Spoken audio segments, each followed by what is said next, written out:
بسم اللہ الرحمن الرحیم۔ السلام علیکم۔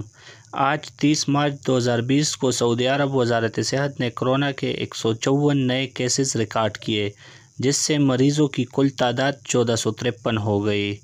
اور خوشی کی بات یہ ہے کہ اب تک کوئی اموات ریکارڈ نہیں کیا گیا۔ اور ابھی ہم آپ کو بتاتے ہیں کہ کس شہر میں کتنے مریض سامنے آئے ہیں۔ مکہ مکرمہ میں 40 کیس، دمام 34، ریاض 22، مدینہ 22، جدہ 9، خبروں 6، قطیف 5، طائف 2، تبوک، بریدہ اور یمبو میں ایک کیس ریکارڈ کیا گیا، جبکہ 49 مریضوں کی صحتیابی ہوئی ہے، جس سے ٹوٹل صحتیاب مریضوں کی تعداد 115 ہو گئی۔ پوری دنیا میں کرونا وائرس کی مریضوں کی تعداد 7,23,740، جبکہ کرونا سے مرنے والوں کی تعداد 34,018 اور اب تک صحتیاب ہونے والوں کی تعداد 1,52,043 ہے۔ دوستو، مزید ایسے ویڈیوز کو دیکھنے کے لیے ہمارے چینل کو ضرور سبسکرائیب کیجئے۔